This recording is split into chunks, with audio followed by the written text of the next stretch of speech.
ಬೇಡಿಕೆಗಳನ್ನು ಇಡ್ತಿದ್ರು. ಆ ಎಲ್ಲವಕ್ಕೂ ಇವತ್ತು ಮುಕ್ತಿ ಸಿಕ್ಕಿದೆ. ನೋಡ್ಬೋದು, ನಿಮಗೆ ಎಲ್ಲವನ್ನ ತೋರಿಸ್ತಾ ಹೋಗ್ತೇನೆ. 2.14 ಮೀಟರ್ ಉದ್ದದ ಸೇತುವೆ ಇದಾಗಿರುವಂಥದ್ದು. 16 ಮೀಟರ್ ಅಗಲವನ್ನು ಹೊಂದಿದೆ. ಪ್ರತಿ ಎರಡೂ ಬದಿಗಳಲ್ಲೂ 1.5 ಮೀಟರ್ನಷ್ಟು ಫುಟ್ಪಾತ್ ವ್ಯವಸ್ಥೆಯನ್ನು ಮಾಡಿರುವಂಥದ್ದು ಜನರಿಗೆ ಓಡಾಡಲಿಕ್ಕೆ.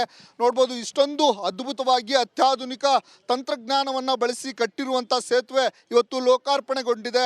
ಹಾಗಾಗಿ ಈ ಶರಾವತಿ ಹಿನ್ನೀರು ಭಾಗದ ಜನರಿಗೆ ಸಾಕಷ್ಟು ಸಂಭ್ರಮ ಮನೆ ಮಾಡಿದೆ. ಮಳೆಯ ನಡುವೆಯೂ ನೋಡ್ಬೋದು, ಇಡೀ 2.14 ಉದ್ದದ ಕಿಲೋಮೀಟರ್ ಉದ್ದ ಏನಿದೆ, ಎಲ್ಲೂ ನೋಡಿದ್ರು ಜನಸಾಗರವೇ ಹರಿದು ಬಂದಿರುವಂಥದ್ದು. ಸೇತುವೆ ನೋಡಲಿಕ್ಕೆ ಬಂದಿದ್ದಾರೆ. ಅನೇಕ ದಶಕಗಳ ಕನಸು ಅವರದಾಗಿತ್ತು. ಹಾಗಾಗಿ ಇವತ್ತು ಸೇತುವೆ ಲೋಕಾರ್ಪಣೆಗೊಂಡಿದ್ದಕ್ಕೆ ಎಲ್ಲರೂ ಬಂದು ಈ ಅವಿಸ್ಮರಣೀಯ ಐತಿಹಾಸಿಕ ಘಟನೆಗೆ ಸಾಕ್ಷಿಯಾಗಿದ್ದಾರೆ. ಸಾವಿರಾರು ಜನರು ಸೇತುವೆಯ ಲೋಕಾರ್ಪಣೆ ಕಾರ್ಯಕ್ರಮಕ್ಕೆ ಬಂದಿದ್ರು.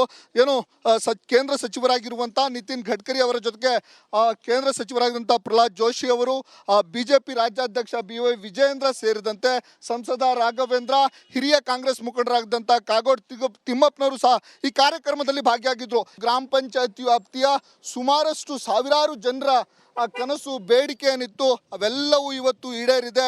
ಒಟ್ಟಾರೆಯಾಗಿ ನೋಡೋದಾದರೆ ದ್ವೀಪದ ಜನರ, ಅಂದರೆ ಶರಾವತಿ ಹಿನ್ನೀರು ಭಾಗದ ದ್ವೀಪದ ಜನರ ಕನಸು ಇವತ್ತು ನನಸಾಗಿರುವಂಥದ್ದು. ಹಾಗಾಗಿ ಎಲ್ಲೆಡೆ ಸಂಭ್ರಮ ಮನೆ ಮಾಡಿದೆ ಅಂತಲೇ ಹೇಳ್ಬೋದು. ಕ್ಯಾಮ್ರಾ ಪರ್ಸನ್ ಚಿರಾಗ್ ಜೊತೆ ಭೀಮಾನಾಯ್ಕ, ರಿಪಬ್ಲಿಕ್ ಕನ್ನಡ, ಶಿವಮೊಗ್ಗ. ಶರಾವತಿ ಹಿನ್ನೀರಿನ ಜನರ ನೋವಿನ ಕತೆ ಇವತ್ತು ಅಂತ್ಯವಾಗಿದೆ. 4 ದಶಕಗಳ ಕನಸು ಇವತ್ತು ಸಾಕಾರಗೊಂಡಿದೆ. ಇಷ್ಟು ದಿನ ಲಾಂಚ್ ನಲ್ಲಿ ಯಾವ ರೀತಿ ಪ್ರಯಾಣ ಮಾಡ್ತಿದ್ರು, ಅವರ ಕಷ್ಟಗಳು ಯಾವ ರೀತಿ ಇತ್ತು, ಇನ್ನು ಮುಂದೆ ಯಾವ ರೀತಿ ಇರುತ್ತೆ ಅವರ ಹೊಸ ದಿನಗಳು, ಇದರ ಬಗ್ಗೆ ಕೂಡ ವರದಿ ತಂದಿದ್ದಾರೆ ನಮ್ಮ ಪ್ರತಿನಿಧಿ. ನೋಡ್ಕೊಂಬರೋಣ. ಶರಾವತಿ ಹಿನ್ನೀರು ಎಲ್ಲವನ್ನ ಮುಳುಗಿಸಿರೋದ್ರಿಂದಾಗಿ ಅವರ ಓಡಾಟಕ್ಕೆ ಇದ್ದಂಥ ಲಾಂಚ್ ಮಾತ್ರ ಸುಮಾರು 4-5 ಲಾಂಚ್ಗಳಿದ್ದಾವೆ. ಆ ಲಾಂಚನ್ನು ಓಡಿಸ್ತಾ ಇದ್ದಂಥ ಸಿಬ್ಬಂದಿ ಕೂಡ ನನ್ನ ಜೊತೆಲಿದ್ದಾರೆ. ಅವ್ರನ್ನ ಮಾತಾಡ್ತೀನಿ. ಸರ್, ತಮ್ಮ ಹೆಸರು? ಸೈಮನ್ ಅಂತ. ಸರ್, ತಮ್ಮ ಹೆಸರು? ನಾನು ಅವ್ರಿಗೆ ಮಾಡಿ ನಾನು ಚಂದ್ರಶೇಖರ್ ಅಂತ. ತಮ್ಮ ಹೆಸರು ಸರ್? ಮೋಹನ್ ಅಂತ. ತಾವು? ಸೂರ್ಯಕಾಂತ ಪಿ. ಸರ್, ಹೇಳಿ, ತಾವು ಎಷ್ಟು ವರ್ಷದಿಂದ ಈ ಲಾಂಚನ್ನು ಓಡಿಸ್ತಾ ಇದ್ರಿ? 17 ವರ್ಷ. 17 ವರ್ಷ. ಹೇಗಿತ್ತು ಸರ್ ಪ್ರತಿದಿನದ ತಮ್ಮ ಈ ಓಡಾಟ? ಹೇಗಿತ್ತು? ಚೆನ್ನಾಗಿತ್ತು. ಜನರ ಮಧ್ಯದಲ್ಲಿ ಹೋಗೋದು, ಟೈಮ್ ಪಾಸ್ ಆಗೋದೇ ಗೊತ್ತಾಗ್ತಿಲ್ಲ. 7 ಗಂಟೆ ಬಂದರೆ ಸುಮಾರು ಸಂಜೆ 7:30 ತನಕ ಡ್ಯೂಟಿ ಆಗ್ತಿತ್ತು. ಸುಮಾರು ಒಂದು ದಿನಕ್ಕೆ ಎಷ್ಟು ಜನ ಓಡಾಡ್ತಿದ್ರಲ್ಲಿ? ಸೋಮವಾರ ಎಲ್ಲ ಕಮ್ಮಿ ಇರ್ತೈತೆ. ಶುಕ್ರವಾರ, ಶನಿವಾರ, ಭಾನುವಾರ ಒಂದು ಸ್ವಲ್ಪ ಜನ ಜಾಸ್ತಿ ಇರ್ತದೆ. ರಜಾ ದಿನಗಳಲ್ಲೆಲ್ಲ? ರಜಾ ದಿನಗಳಲ್ಲಿ ಫುಲ್ ಇರ್ತಿತ್ತು. ಸಿಗಂದೂರು ದೇವಸ್ಥಾನಕ್ಕೆ ಹೋಗ್ಬೇಕಾದ್ರೂ ಕೂಡ ಈ ಲಾಂಚಲ್ಲೇ ಹೋಗ್ಬೇಕಾಗಿತ್ತು? ಲಾಂಚಲ್ಲೇ ಹೋಗ್ಬೇಕಿತ್ತು. ನೆಕ್ಸ್ಟ್ ಹೋಗೋರ ಪೂರ್ತಿ ಕೊಲ್ಲೂರು, ಮುರುಡೇಶ್ವರ ಹಂಗೆ ಹೋಗ್ತಿದ್ರು.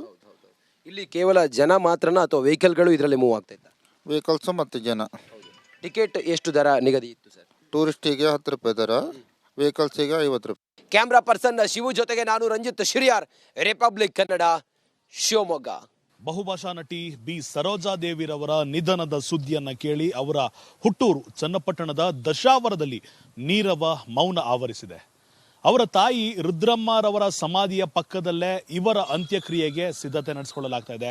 ಅದರ ವರದಿ ಕೂಡ ಇಲ್ಲಿದೆ ನೋಡಿ. ಬಹುಭಾಷಾ ನಟಿ ಬಿ ಸರೋಜಾದೇವಿಯವರು ವಿಧಿವಶರಾಗಿದ್ದಂತಹ ಹಿನ್ನೆಲೆಯಲ್ಲಿ ಈಗ ಅವರ ಹುಟ್ಟೂರಿನಲ್ಲೇ ಕೂಡ ಅವರ ಅಂತ್ಯಕ್ರಿಯೆಯನ್ನು ಮಾಡಲಿಕ್ಕೆ ಕುಟುಂಬಸ್ಥರು ನಿರ್ಧಾರವನ್ನ ಮಾಡಿರುವಂಥದ್ದು. ಹಾಗಾಗಿ ಚನ್ನಪಟ್ಟಣ ತಾಲೂಕಿನ ದಶವಾರ ಗ್ರಾಮ ಏನಿದೆ, ಆ ಗ್ರಾಮದಲ್ಲಿರ್ತಕ್ಕಂತಹ ಅವರ 3 ಎಕರೆ ಜಮೀನು ಏನಿದೆ, ಅಲ್ಲೇ ಕೂಡ ಅವರ ಅಂತ್ಯಕ್ರಿಯೆಯನ್ನು ಮಾಡ್ಲಿಕ್ಕೆ ಈಗ ನಿರ್ಧಾರವನ್ನು ಮಾಡಿರುವಂಥದ್ದು. ಈಗ ದೃಶ್ಯದಲ್ಲಿ ನೋಡ್ತಾ ಹೋಗ್ಬೋದು, ಪ್ರಮುಖವಾಗಿ ಅವರ ಜಮೀನು ಇರ್ತಕ್ಕಂತಹ ಸ್ಥಳದಲ್ಲೇ ಕೂಡ ನಾನಿದ್ದೇನೆ.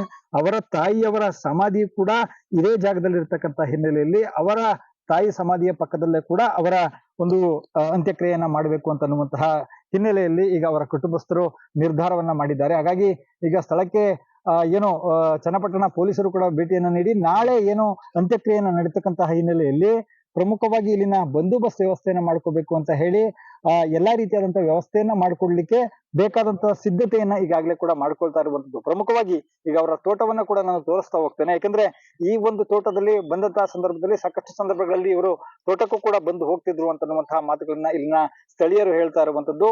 ಅವರ ಹುಟ್ಟೂರಾಗಿರ್ತಕ್ಕಂಥ ಆ ಹುಟ್ಟೂರಿನಲ್ಲೇ ಕೂಡ ಅವರ ಅಂತ್ಯಕ್ರಿಯೆಯನ್ನ ಮಾಡಬೇಕು ಅಂತನ್ನುವಂಥದ್ದು ಅವರ ಕುಟುಂಬಸ್ಥರ ಬಯಕೆಯಾಗಿದೆ. ಹಾಗಾಗಿ ಈಗಾಗಲೇ ಅದಕ್ಕೆ ಬೇಕಾದಂತಹ ಎಲ್ಲಾ ರೀತಿಯಾದಂತಹ ಸಿದ್ಧತೆಗಳನ್ನ ಮಾಡ್ಕೊಳ್ಳಿಕ್ಕೆ ಮುಂದಾಗಿರುವಂತದ್ದು. ಅಂದ್ರೆ ನಾಳೆ ಬಹುಶಃ 11 ಗಂಟೆಯ ನಂತರ ಬೆಂಗಳೂರಿನಿಂದ ಅವರ ಪಾರ್ಥಿವ ಶರೀರ ಹೊರಡ್ತಕ್ಕಂಥ ಹಿನ್ನೆಲೆಯಲ್ಲಿ ಈಗಾಗಲೇ ಅದಕ್ಕೆ ಬೇಕಾದಂತಹ ಪೂರಕವಾದಂತಹ ವ್ಯವಸ್ಥೆಗಳನ್ನ ಮಾಡ್ಕೊಳ್ಬೇಕು ಅಂತನ್ನುವಂತ ನಿಟ್ಟಿನಲ್ಲಿ ಮುಂದಾಗಿರುವಂತದ್ದು.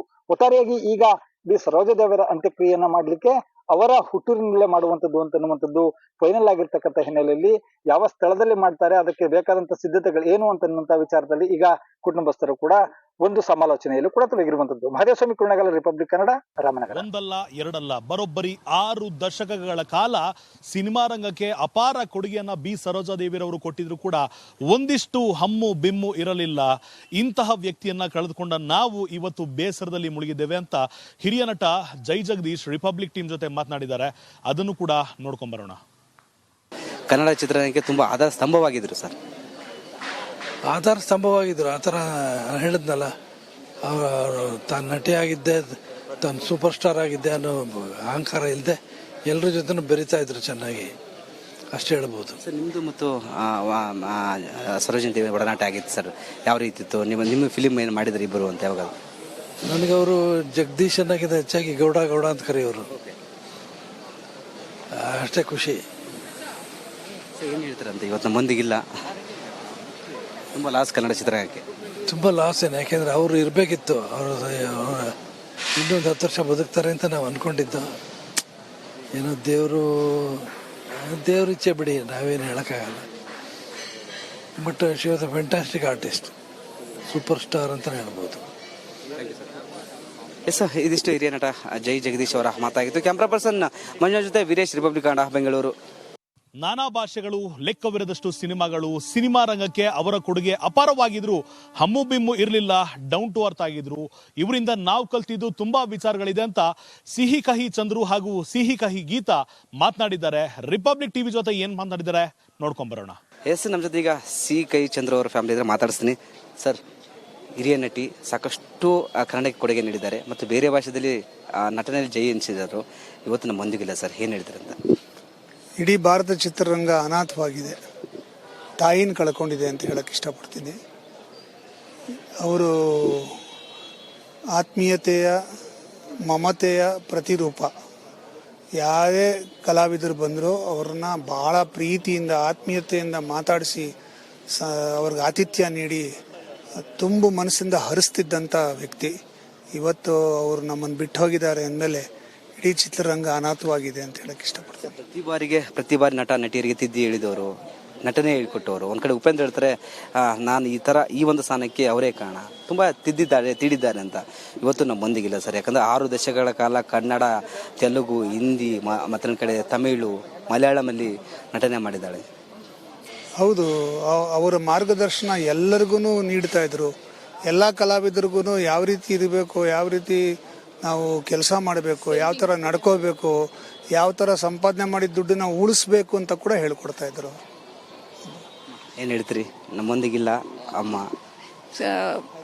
ಸಿನಿಮಾ ರಂಗದಲ್ಲಿ ಅಂದರೆ ಸಿನಿಮಾದಲ್ಲಿ ನನಗೆ 1-2 ಸಿನಿಮಾಗಳಲ್ಲಿ ತಾಯಿ ಮಗಳಾಗಿ ನಾವು ಅಭಿನಯಿಸಿದ್ದು ನಿಜಕ್ಕೂ ದೇವ್ರು ಕೊಟ್ಟ ವರ ಅಂತಲೇ ಹೇಳ್ಬೋದು. ಹಾಗೆ ಅದೇ ತಾಯಿ ಥರನೇ ನಡ್ಕೋತಾ ಇದ್ರು ನನ್ನ ಹತ್ರ. ಅವರು ತುಂಬ ಪ್ರೀತಿ, ಮಮತೆ, ವಾತ್ಸಲ್ಯ ಅವ್ರಿಗೆ ನಮ್ಮಗಳ ಬಗ್ಗೆ.